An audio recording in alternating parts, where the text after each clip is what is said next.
사법족쇄가 풀린 이재명 경기도지사가 대권 주자로 우뚝 섰습니다. 핵심 현안마다 목소리를 내며 존재감 키우기에 나서고 있습니다. 부동산 정책과 관련해 가격보다는 숫자보다는 실거주 여부를 따져 중과세를 해야 한다고 밝혔습니다. 그린벨트 훼손을 통한 공급 확대 방식은 재고할 필요가 있다고 밝혔습니다.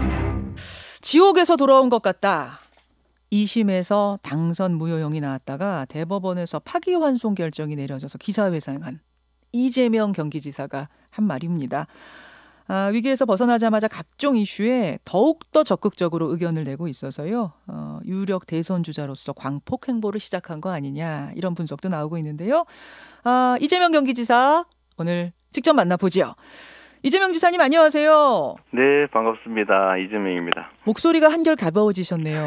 똑같이 말했는데 듣는 게 다른가 보군요. 대법원 결정 나고 이제 한 나흘 지났는데 첫 주말을 어떻게 보내셨는가 봤더니 안동에 부모님 산소 다녀오셨어요? 네, 포천 돼지열병 방역 현장에 갔다가 어머니, 아버님 인사를 드려야 될 것 같아서요. 예. 갔다 왔습니다. 부모님이 뭐라고 하시던가요? 아무 말씀 안 하시더군요. 그래서 제가 참 안타까운 사연이 많아서요. 좀 다녀오고 나니까 마음이 많이 편해졌습니다. 그러셨어요. 네. 선고 직후 인터뷰에서 지옥에서 살았다 그동안 이렇게 말씀을 하셨던데 지옥에서 벗어난 그 나흘 기분이 네. 솔직하게 어떠십니까? 저는 사실 그 사법 체제에 대한 기본적 신뢰가 있는 사람이어서 이제 불안하긴 하지만 스트레스 크긴 하지만 최종적으로는 그러지 않을 거다라고 이제 믿었고 또 그렇게 믿지 않으면 살기 어렵지 않습니까? 그렇죠. 그런데 사실은 이제 선고 결과를 보고는 조금 놀라웠어요. 놀라웠다는 건 무슨 네네. 말씀이실까요? 의외로 반대 의견이 예상보다 많더라라는 거 하나고요. 7대5, 그러니까 5라는 숫자, 예. 네, 진짜 죽을 수도 있었겠구나라고 생각이 드니까 오히려 선고 전보다 가슴이 더 땡기더라고요. 진짜요? 그러면 7대5가 아니라 사실은 더 많은 사람들이 무죄 쪽에, 더 많은 판사들이 무죄 쪽에 손을 들어줄 거라고 예상하셨어요? 저는 이게 예를 들면 그런 거거든요. 이제 전심 때 한 11시 반, 12시 전에 이제 밥 먹으러 가다가 누구 친구를 만났는데 친구가 물어봤어요. 밥 먹었냐? 이렇게 물어봐서 아니? 이렇게 대답을 했는데 그 친구는 아침 먹었냐? 이런 뜻으로 물어봤다는 거예요. 너 아침은 먹었는데 왜 아침 먹었단 말을 안 했냐? 심지어 어제 저녁은 먹었는지 안 먹었는지 왜 말 안 했냐? 너 아침을 먹었다는 얘기를 안 했기 때문에 아침 안 먹었다고 오해할 수 있지 않냐. 너 거짓말했다. 라고 한 거거든요. 이 고등법원 판결이. 그래서 이게 민주주의 국가에서 참 잊기 어려운 판결이어서 제가 배운 법률 상식이나 이거 비춰보면 설마 그러겠냐 이렇게 생각하면서도 최악의 경우라고 하는 게 너무 잔인해서 그랬는데 하여튼 결론은 잘 났고요. 예상대로 잘 났고 주말은 어머니, 아버님 뵙고 집에서는 가족들하고 좀 편하게 잘 지냈습니다. 홀가분해져서 그러신지 각종 정책에 대해서 더 적극적으로 입장을 내고 계세요. 우선 부동산. 네.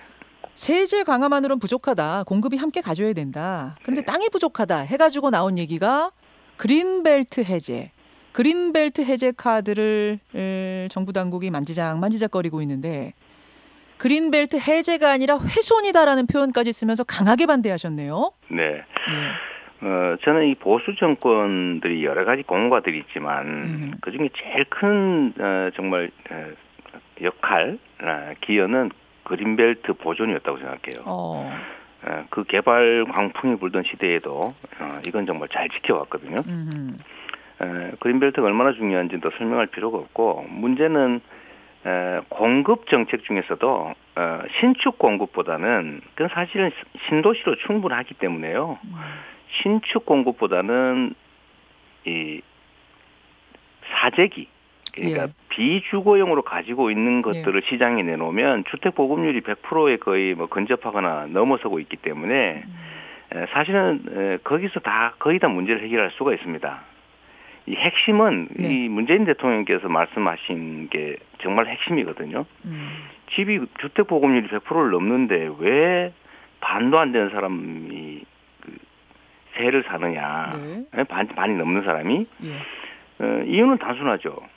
돈 버는 데 도움이 되니까 투기 투자 자산화가 돼 있어서 이거를 투기 투자의 의미가 없도록 그냥 주거용으로만 쓰고 그 외에는 돈벌이에는 도움이 안 되도록 그 소위 불로소득 지대를 다 환수를 하면 다 시장에 내놓겠죠. 근데 이게 사실 본질적인 해결 방법이고요.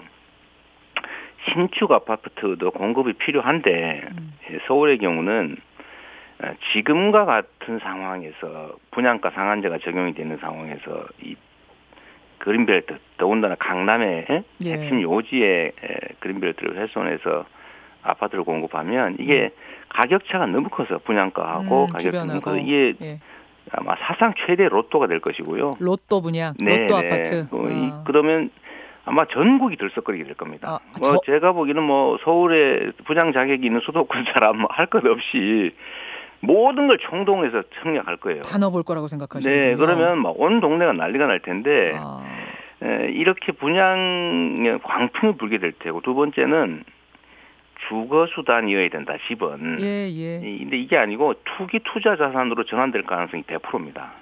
오히려 그린벨트를 풀어서 아파트를 그쪽에다가 대량 싸게 공급하면 그게 투기 수단이 될 거라고 보세요. 투기 투자 자산화가 되고 오히려 부동산 시장을 자극하게 되죠. 이것보다는 도심에 지금 안 그래도 어려운 뭐 강북의 그 뒷골목이나 어려운 데 많지 않습니까? 이런 데를 도시 재정비를 정확하게 빨리 하고 용적률을 올리고 용적률이 올라가면 개발 이익이 많아서 투기가 일어날 거다라는 걱정을 하니까 개발 이익을 예를 들면 장기 임대 아파트로 전환을 한다든지 부담금을 부과한다든지 기반 시설을 잘 만들되 그 부담을 그 조합에다 부담시킨다든지 하는 방식으로 이익을 환수하는 방식. 환수하면 되거든요. 알겠습니다. 그러니까 서울에 아파트 올릴 땅이 부족해서라는 건데 그린벨트 말고 뭐 오래된 재개발을 원하는 지역들 또 3, 40년 된 뭐 노후 아파트들 이런 것부터 건드리는 것이 그린벨트 건드리는 것보단 낫다 그 말씀이신 거예요? 훨씬 낫습니다. 훨씬 그럼 지금 검토 중이래요. 최종 입장은 확정은 아니고 검토 중이라는데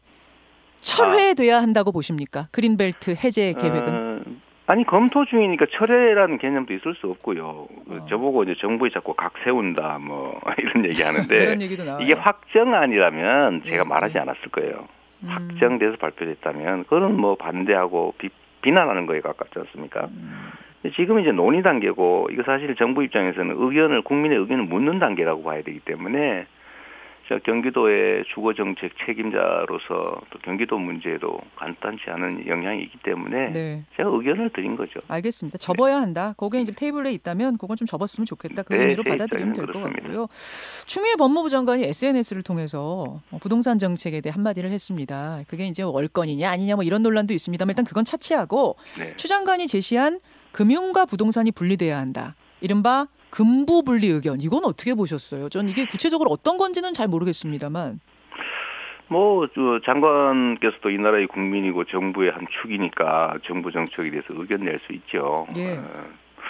근데 뭐 저도 정확하게 모르겠는데 하여튼 이게 투기 투자 자산화 되지 말아야 된다라는 의미를 아마 그렇게 말씀하신 게 아닌가 싶어요. 잘 모르시겠군요, 우리. 저도 잘은 모르겠어서 하여튼 좀 궁금했는데 뭐 사모펀드가 아파트 한 채를 사들였다라는 뉴스가 최근에 한 동을 사들였다는 뉴스가 있어요. 뭐 이런 식을 얘기하시는 건가? 그럴 겁니다. 저도 사실 그 뉴스를 보고 놀라봤는데요. 가장 확실한 투자 수단이 돼버린 거잖아요. 그렇죠. 이거는 정말 나라의 미래에 정말 심각한 위기를 초래하고요. 저는 이게 정권의 위기 이런 차원이 아니라요. 체제 위기를 초래할 수 있다고 봅니다. 부동산 문제 해결 못하면 체제 위기, 정권 위기 넘어서 체제 위기까지 갈 수 있다고요? 부동산 위기라기보다는요. 이게 일하지 않는 문화죠. 불로소득. 네, 불로소득의 문제를 우리가 해결하지 못하면 모든 사람이 불로소득에 매달리는 사회는 미래가 없는 거고요. 특히 이 토지와 같은 한정된 생산 자원들이 특정 소수한테 집중될 때 역사적으로 보면 나라가 망했습니다. 지금 그 상황까지 갔다. 갈 수 있는 거죠.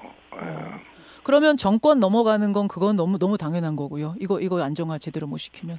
뭐 정권 얘기는 제가 드릴 바가 아니고 그건 단기간적인 문제여서요. 예. 뭐 사람이 만든 문제는 사람이 다 해결할 수 있어요. 지금은 네, 이때까지는 예를 들면 정부의 정책이 예를 들면 뭐 3가구 이상을 규제한다 이런 얘기를 했었는데 네. 제가 그래서 실거주 중심으로 그게 1가구 1주택일지라도 실주거용이 아니면 징벌적 징세를 해야 된다라고 말씀드린 이유가요. 소위 요새 다 갭 투자하잖아요. 많이들 하죠. 네. 아마 그게 추 장관께서 말씀하신 것일 수도 있는데요. 남의 돈으로 투자하는 거 아닙니까? 네. 그런데 이거를 대통령께서 말씀하셨잖아요. 부동산은 돈벌이 수단이 될 수 없게 하겠다. 그렇죠. 1가구 1주택이더라도 주거용이 아니라 투기용이면 못하게 막아야 되고 가격 자체를 통제하는 건 의미가 없기 때문에 고가 가격이 생기지 않도록 해야 돼요. 알겠습니다. 불로소득이 생기지 않게 할 수는 없는 거고 이 토지의 특성이 그 불로소득을 실주거용이 아닌 경우는 최소한 100% 환수해야 됩니다. 대신 그 의지만 확실하게 하면 되는 거죠. 1주택 실거주일 때는 그때는 증세하지 말아라는 입장도 같이 밝히셨더라고요. 거긴 징벌 증세하면 당연히 안 되고 그것도 1가구 1주택에 대해서는 고가라는 이유로 압박하고 뭐 이렇게 제재하는 방식을 동원하는 건 옳지 않다는 거죠. 알겠습니다. 그리고 다음 단계로 해야죠. 부동산 대책, 부동산의 불로소득 이거 제대로 정리 못하면 체제가 위험할 수도 있다라는 그런 정도 심각한. 나라의 위기가 온다. 나라의 위기가 온다. 나라의 위기가 온다. 알겠습니다.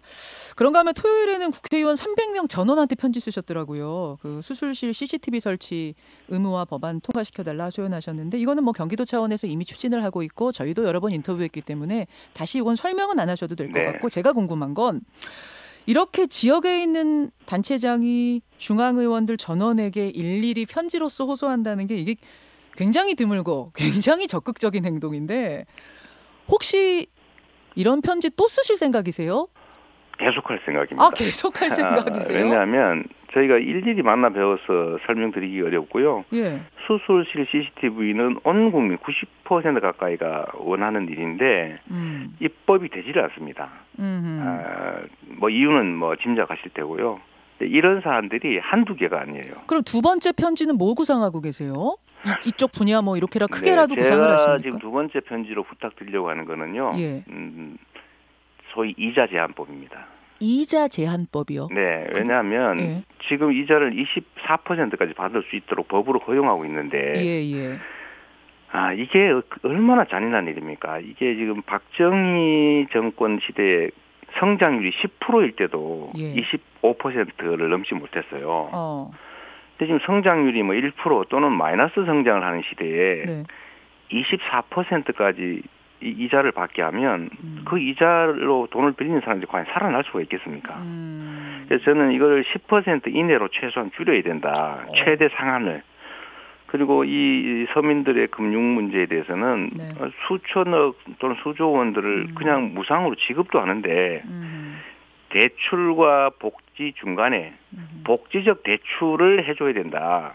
소위 서민금융을 강화해야 된다. 알겠습니다. 우리 경기도가 하고 있는 것들 있거든요. 뭐 그런 것들로 보완을 하되 이자를 세상에 이거는 있을 수 없는 일이다. 이 고리 사채가 나라 망하는 징조 중에 하나입니다. 그 부분도 고민하시는. 근데 지자체장이 지역의 지자체장이 이렇게 중앙의 국회의원한테 일일이 편지를 쓰는 거 뭐 이렇게까지 하셔야 되는가? 국회의원들이 조금 말은 안 해도 속으로 왜 이래? 이러진 않나 모르겠어요. 제가 앙원하는 것이죠.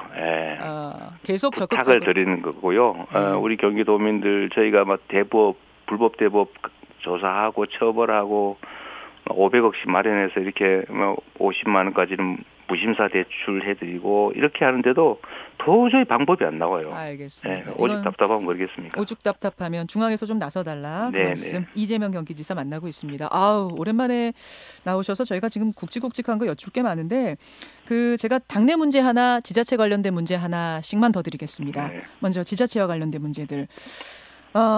지자체에서 연이어서 권력형 성범죄 또는 의혹이 터지고 있습니다. 이 문제 터질 때마다 왜 이럴까 고민을 많이 해보셨을 거예요. 이 지사님도. 어떤 근본적이고 구조적인 대책이 필요한 거 아니냐라는 얘기가 나오는데요. 어떻게 생각하십니까? 그거는 무슨 시설의 문제라든지 뭐 이런 단편적인 문제는 아니고요. 저는 우리 사회의 가부장의 그 문화 때문이라고 생각해요. 그게 많은 변화를 겪고는 있는데 더 많은 교육, 더 많은 노력, 더 많은 시스템 정비들이 필요하다고 생각합니다. 뭐 참 쉽지 않아요. 뭐 제가 얼마 전에 그런 농담 한번 한 일이 있는데 이건 전혀 아니지만 정세균 총리께서 그 저희 이제 그 저하고 뭐 김경수 지사님 그다음에 강경화 장관을 이렇게 초대를 해가지고 대담을 한 일이 있는데 총리님 네네 그때 우리 정세균 총리께서 강경화 장관님이 좀 늦게 오셨는데 그러니까 그 자리에 이 중간으로 앉으세요, 하세요 이런 얘기를 해서 농담으로 이렇게 말씀드렸습니다. 그거 성차별일 수 있습니다. 그래서 강 장관께서 뭐 유쾌하게 아니 아직도 성차별 있는 사회는 이게 정상이다 이렇게 말씀하셔서 뭐 농담이죠 다들. 이게 재밌게 넘어갔는데. 그러나 사실 그런 대개는 인식하지 못하는. 그런 것들조차 약간만 벗어나면 성차별 또는 심하게는 성희롱이 될 수가 있는 거죠. 그 한 끗 차이다라고 보시는 거군요. 네, 미세한 차이인데 상대방이 느끼는 고통은 거의 살인적인 거죠. 이게 남성들이 느끼는 것과 여성들이 느끼는 게 똑같은 걸 두고 전혀 다르다는 겁니다. 이 마치 고부간 갈등 비슷하죠. 똑같은 상황을 놓고 전혀 다르게 느끼는. 그런 부분에 대해서 공직자들이 더 민감해져야 한다라고 그렇습니다. 보시는 거군요. 제가 경기도 공직자들한테도 그러고 저 자신한테도 여성이라고 하는 단어를 쓰지 마라. 아예 똑같은 사람이다. 여성 남성 구별 그 단어조차 여성이니까 여성은 여성에게 이렇게 하지 마라. 아예. 똑같이. 알겠습니다. 네, 근데 쉽지가 않습니다. 쉽지 않죠. 문화부터 바꿔야 한다. 그 한 끗 차이가 얼마나 큰 차이인지를 공직자들이 민감하게 받아들여야 한다고 말씀. 네. 그 당에서는 이제 4월 보궐선거가 확정된 것에 대해서 후보자를 내느냐 마느냐 가지고 고민이 깊은 것 같습니다. 일단 김부겸 당대표 후보는 국민들께 사과를 드리고라도 내야 한다 후보를. 왜냐하면 여당의 어떤 책임지는 자세가 필요하기 때문이다. 이렇게 말씀하셨는데 어떻게 보세요? 제가 이 답하기 어려운 것만 다 물어보셔서 답하기 어려운 거라서 질문드립니다. 그래서 제가 또 답변을 제일 궁금해서 하는 건 옳지 않은 것 같아요. 그런 스타일은 아니시잖아요. 정말 고민을 많이 했는데 이거 좀 피하고 싶었는데요. 근데 물어보시니까 말을 안 할 수가 없어서요. 저는 정치는 신뢰가 가장 중요하다고 생각하고요. 장사꾼도 신뢰를 유지하려고 손실을 감수합니다. 예를 들면 내가 얼마에 팔기로 했다고 약속을 했는데 갑자기 가격이 폭등해서 누가 2배로 주겠다고 하더라도 그냥 옛날에 계약한 대로 팔지요. 신뢰가 중요하니까. 몇 배가 남는 걸 버리는 게 장사꾼입니다. 장사꾼도 신뢰가 중요하잖아요. 정치는 어떻습니까? 안 믿잖아요. 또 거짓말하는구나. 그렇죠. 근데 우리는 그러면 안 된다고 생각하고 저는 당연히 그렇게 생각하는데요. 우리가 그게 그냥 말도 아니고 규정으로 무슨 중대한 무슨 비리 혐의로 이렇게 될 경우에는 공천하지 않겠다고 써놨지 않습니까? 당원 당규에 썼죠. 네. 그러면 지켜야죠. 지켜야 한다. 네, 저는 이런 상황을 설마 상상은 못했지요. 그렇다고 이걸 중대 비리가 아니라고 할 수는 없지 않습니까? 그렇죠. 네.